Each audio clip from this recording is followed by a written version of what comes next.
It's release day for this artist. Country fans, get to your streaming platforms and type in Still Make Cowgirls by Karli June. Happy release day, Karli. Thank you. I feel like I've been waiting forever for this day. I've been so excited about this song, so it feels awesome to have it out. What a clever song, too. It's going to make Feel Like Home. It's going to give that song a run for its money, and that song did super well. Thank you. Yeah, that was, a milestone song for me. It was our first top 30 at radio, so we'll see if we can top that. It's definitely big shoes to follow, but I love the song, and I'm really excited about it, so thank you. So this was a collaboration with Deric Ruttan, and he's written for Eric Church, Blake Shelton, Dierks Bentley, just to name a few. So how did that come about? I've been writing with Deric for a couple of years now.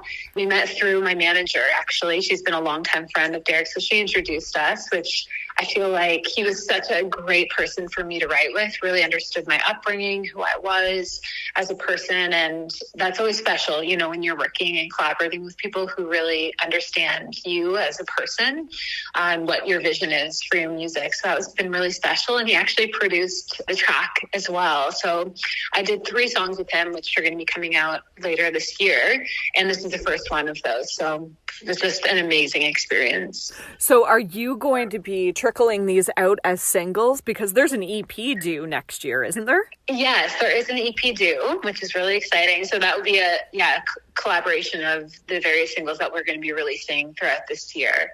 And then probably 1 or 2 new ones that will release on date that the EP drops. And so last month, you scored 4 2024 CMA Ontario Award nominations. And one of those was for Songwriter of the Year and the other Music Video of the Year. And for Feel Like Home, the one we were talking about.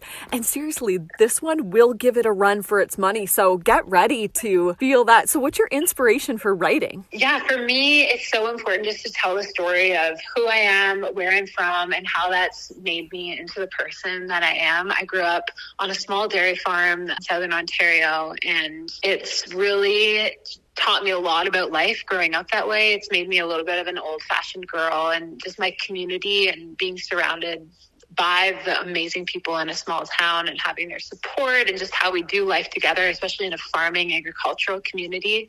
That's a huge part of who I am, and that really goes deep into my soul. And I think there's a lot of people like me out there who would, relate to that. And especially as a female, I don't think there's many female artists that are singing as much about that. So it's really cool to get to share that story and bring people together. Do you have a special spot you like to write at? Like, do you ever go back home to get some of that feeling? Oh, yeah, totally.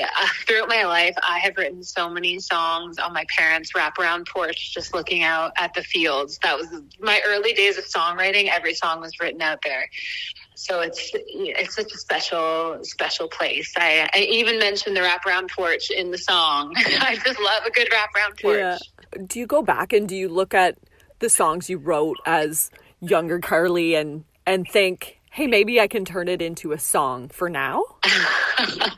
Maybe. I mean, some of the songs are a little bit questionable in your early songwriting days. Right. So I feel like I've come a long way as a songwriter, but you never know if there's just a little nugget that's in there. I think I've really grown in just being able to tell my stories and learn so much about who I am. And I think when I first started writing songs, I was writing about high school love and breakups and that sort of thing. And, I veered more now into anthems about life and strength and faith and small towns and just more of what makes me me. So it's really evolved a ton. Australia is loving you. Huge. They want you there, but you're going to be touring around Canada this summer. Yeah. I'm going out west for a few dates and playing a few dates in Ontario. So it's gonna be a fun summer, but we're hoping to get to Australia in January. So lots of moving around this year, which was exciting. How did it get to be that Australia has this huge crush on you?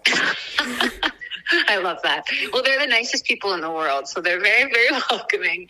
My manager is actually from Australia, so we decided to emerge into the Australian market on the radio, and it just so happened that radio just really took a liking to Feel Like Home. We had a number 12 on the charts there, which was like crazy. I couldn't believe it. So yeah, you never know where your music is going to really, really hit. I wasn't really expecting it to be Australia, but it's really really cool to see it connect over there. And all the places in between. Like if you're going to Australia, might as well just, jump on the little other islands of the pond too. Like over 2.2 million streams online. So you're definitely international now. Oh, thank you. Like sometimes it's hard to even believe that when you say that out loud, but it's been fun. It's, I just want to reach people and connect with people. So it's been just so fun to get to do that. You're doing that definitely. And we hope to catch a live show from you, and best of luck. Can't wait for these singles to come out and then the EP in 2025. Thank you so much for taking the time with me today. Thank you so much for chatting. So nice to connect with you.